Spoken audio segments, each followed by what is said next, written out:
In August, there was a raffle on the wing, and there was 140 inmates, and they had a bowl with all these tickets in. So I picked out a ticket, and it was number 24, which is the date and the month that I was born. And I said to the guy that was monitoring these tickets, I said, "Oh, I'm going to win this raffle, like." He says, "Are you?" I said, "Yeah, man." I said, "No worries, I'm going to win this." After a few days, they put it up on the board. There was 3 prizes, and the first prize was a DVD, a film of something. Can't remember what it was. And number 24 had won it. So I goes into the office and I shows my ticket, and this guy says, "You told me you was going to win this." I said, "Yeah." He said, "How did you know?" I says, "I just knew." I said, "I just had this feeling that I was going to win it." And he just shook his head, and that was that. I went back to the hospital back end of August and saw this doctor, and he said, "You have basal cell carcinoma." I said, "What's that?" He said, "It's a type of skin cancer." I said, "Okay." I said, "So, what's going to happen?" He says, "We're going to cut it out." I said, "All right." Anyway, in the November, just carrying on with this particular story, I went back to the hospital this day, and after some time I had to strip off. They put a gown on me, bearing in mind that I'm still handcuffed to a prison officer, right? So the doctor said, "Look, you can't be in this operating room." And the prison officer said, "I have to stay with the prisoner." And he said, "Well, you can't be where I'm operating, like." So he said, "Okay," and off he trots, comes back with a 3-meter chain. He cuffs my left arm, right? And in the operating theatre, they put a chair in the corner, and this prison officer was sat on this chair with this chain draped across the floor, handcuffed to me, as if I'm going to fucking go anywhere, like, I'm due to have an operation. So I'm laid on this bed, and there's a nurse sat in a chair by the side of me. And I said, so what's going to happen then, Doc?" He said, "Well, we're going to cut this out, and we're going to take skin from either your back or from your arm there." And he said, "We're going to graft it in." I said, "Okay." And I said, "Are you putting me out for this?" Like, he said, "No, we can't put you out for this." I thought, fuck no. Anyway, I'm laid there, this nurse, she sat beside me, and she just grabbed my hand. Now, I hadn't held a woman's hand for too many years, and she was holding my hand quite nicely, and I thought, oh, this is nice, and all of a sudden I felt this pain. God, geez, you couldn't believe it. And this guy was injecting an area that big, right, around this hole.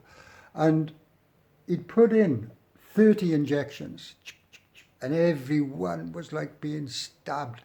And I squeezed this nurse's hand. I thought I would have broke it, and she held it. And that's why she was sat there, because she knew what was happening. Anyway, after a few minutes, he'd numbed it, of course, and he proceeded to cut it out.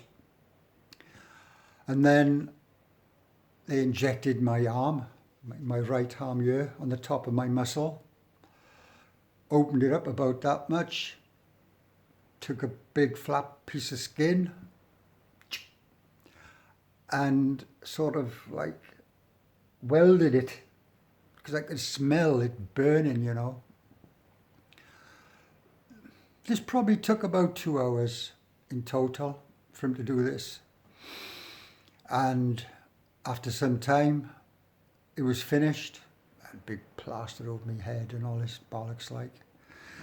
And then I was led back to a ward and told to just lie on this bed for a little while to, you know, come round from it. This doctor came, and I'm sat with this prison officer. And I said, how long am I going to be here, doc? He said, I don't know. He said, the sooner you get out, the better. And this prison officer looked at me and I looked at him. I said, what's the fucking matter with this guy? He said, unfortunately, it's because you're a prisoner. I said, but he doesn't know me. He hasn't got a clue what's going on. And I said, yet this fucker abuses me because I'm with you. That was the attitude. Anyway, I gets back and that was that, you know. I've got this thing. And since that time, now this was in November of 2008, over the years, this basal cell carcinoma has come back. It's come back there. I've had it in this year. I've had it in this year, and it's basically nearly gone through the other side, and I've cured it with cannabis oil because there was no way I was going to have any more operations. I found out about cannabis oil a few years later, and at some point I was in a position to get hold of some, and it was good quality cannabis oil. I knew the source, knew the plant, and it stopped it. After 2 to 3 weeks, it would clear up. I haven't had to use it for probably, I think the last time, I can't remember, maybe a year ago. This thing comes back, as a little one comes here from time to time, and then it disappears. But anyway, that was that.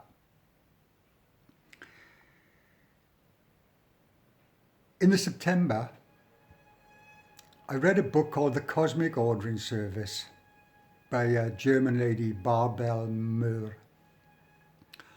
And just as a matter of interest, while I was in TR, I must have read close on 500 books. I'd listed them all at one time, and I know I counted them up, and at one point I was over 400, and then I stopped. I loved reading. I've always loved reading, and it did save me during the early years of TR. Anyway, I'm reading this book, The Cosmic Ordering Service, and it's basically saying, if there's something you want, ask the Cosmic Ordering Service.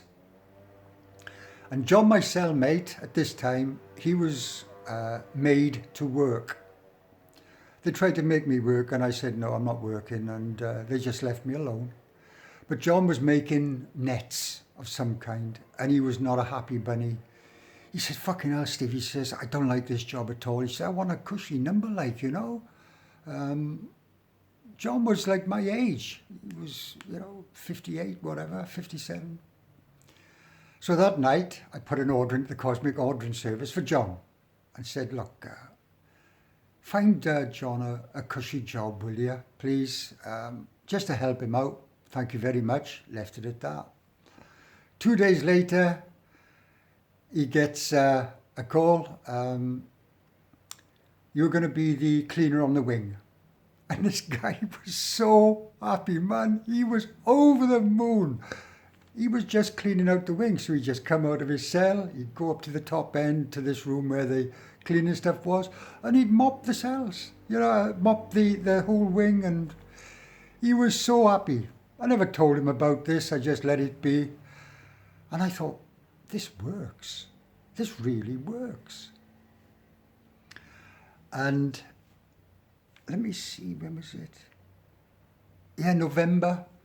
In November, I had confirmation that I was going to have a parole hearing sometime in December.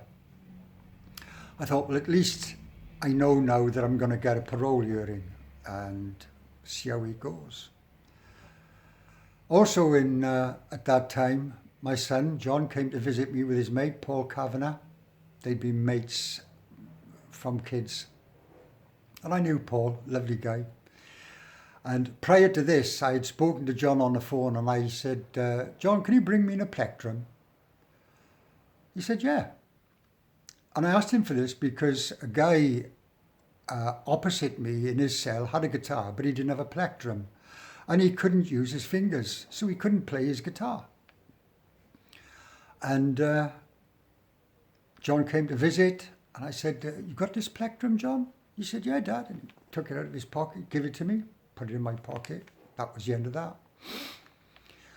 When the visiting come to an end, they take each table one at a time, and you're sent back to your wing. And on this occasion, I was the only one left in the room. Just me, on me Todd, and I'm looking round and I'm thinking, what's going on? And then these two prison officers come up to me and they said, come with us. So, okay, so I goes with these guys, goes into a room, and he says, empty your pockets. Well, I only had a plectrum in my pocket, so I took this plectrum out and put it on the table. He said, what's this? I said, it's a plectrum, man. And he said, what are you doing with it? I said, it's for a guy on the wing. He's got a guitar. He hasn't got a plectrum. He needs a plectrum. I asked my son to bring me in a plectrum. It's a plectrum. He said, you can't do this. And he was shaking his hand at me. I said, for fuck's sakes, it's a bit of plastic. It's a plectrum. He said, it's not allowed. I said, well, nobody's told me this. He said, you haven't been in English jail long, have you? I said, no. I says, I come from India. He says, you were the Indian guy. I said, yeah. And his demeanour totally changed, and he smiled and he says, look, man, you're not allowed to take stuff off your visitors. It's not allowed. I said, not even a plectrum? He said, not even a plectrum. I said, look, you've got to give me the plectrum back. I want to give it to this guy for his guitar. He says, okay, over the epoxy plectrum. Anyway, when I gets back to the wing, I goes to this guy in his cell and says, there you go, man. And he went, fucking hell. He says, where do you get that from? I say, it doesn't matter. And the guy was so happy, which made me very happy, I was very happy for him. One night, lock-up time, 4 of the guys decided they wasn't going to get locked up. They were pissed off over something. And they said, we're not going back into our cells. So the officers just left and closed the wing down. And within 10 minutes, these guys decided to trash the wing. And on the wing, there was table tennis, pool, these football things, and they smashed everything. Everything was smashed. Yeah. And I couldn't work it out. I thought, what are you destroying the stuff that you enjoy using? And cellmates were cheering them as they were wrecking the place, And I couldn't get my head around. I thought, why? After about an hour or so, these prison officers come back in their riot gear, collared these guys and dragged them away. And that was that. Sorry about that, my wife just walked in.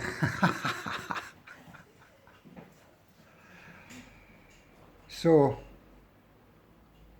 on the 1st of December 2008, I had a parole hearing, and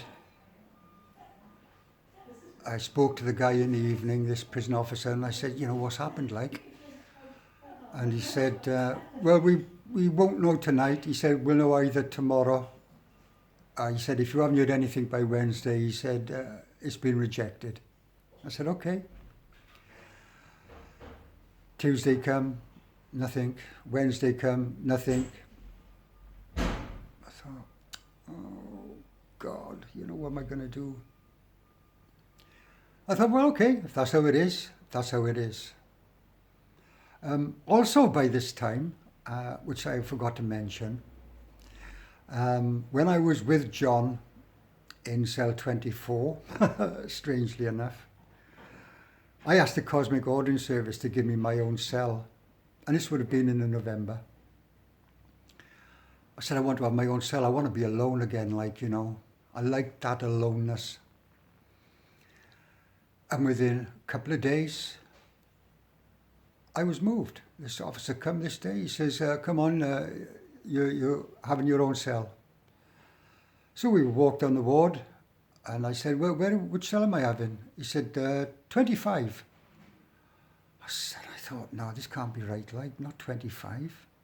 It should be either 9, 27, 36, Because 9 is the end of the story, of course. So I gets into 25 cell, start to unpack my bag, and then another officer comes in. He says, no, this has been already allocated. You're in cell 27. And I knew then that my story was coming to an end. On the 4th of December, which was the next morning, sitting in my cell, reading, door opens up, officer comes in and says, get your stuff together, boy, you're leaving. I said, okay. And he looked at me and he said, did you hear what I said? I said, yeah, man, I'm going. He said, well, you don't look as if you're quite excited about this. I said, man, I knew this was going to come at some point, and excitement is just not there. I'm just happy that I'm going. He said, you'll be going about 12:30. I said, okay. So I rang my nephew Lee, who was a godsend throughout my years in TR, this lad. He supported me beyond words. That's all I can say. And I rang him and I said, hey Lee, I'm leaving, blah, blah, blah. And he said, okay, Steve, I'll come and pick you up. And he travelled down from the northwest. Excuse me. 12:30 come, nothing. They were dishing out the lunch. So I went and took me lunch, went back into the cell, sat in my cell. And it wasn't until 4 o'clock in the afternoon, I was called again. I had to sit with this woman just outside the cell on these tables. She gave me a bunch of forms. She said, read through these forms and sign each one. And there was a wad of forms, like this. So I looked at the first page and I signed it, flicked it over, signed it. She said, you're not reading them. I said, I don't need to read them. I'm leaving. I don't care what it is. She said, oh, it's all about your parole and you're on license. I said, I don't care. And I just signed them all. And she took them. She said, come with me. So I grabbed my bag, went to the reception.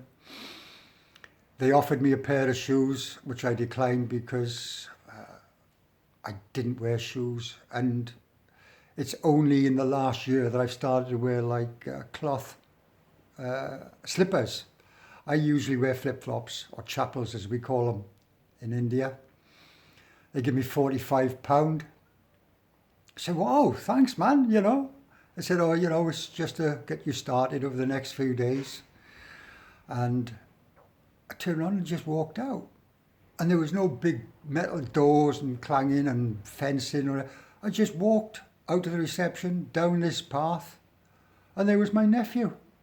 And just beyond him was the car park, and we just got in the car. And he gave me a big hug, and we were so happy together, like, really, really happy. And he said, I got a treat for you, Steve. And he put Johnny Winter on. He'd recorded some Johnny Winter, who I've been a big fan of since the 60s, late 60s, when Johnny first appeared. And it was so nice, I thought, wow, this is how it feels like.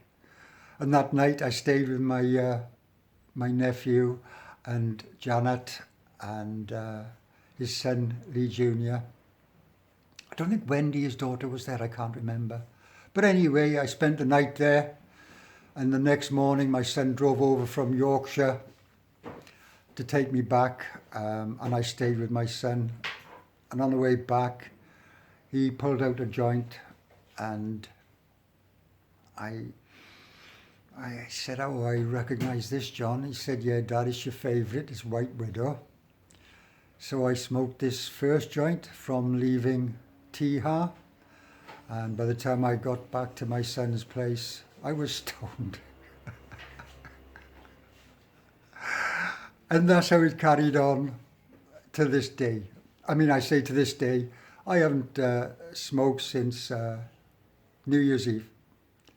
Not for any reason, I just decided I'm just going to have a break from it for a while. And that's it. That's my story. I hope that whoever has watched this has enjoyed it. More than anything, I hope that you've taken some benefit from it. In as much as, we all suffer, like, don't we? Let's be honest. Every one of us will suffer one way or the other, physically or mentally. And the fact that I came out of this suffering after a couple of years in a place like Tihar and had an inner peace and tranquility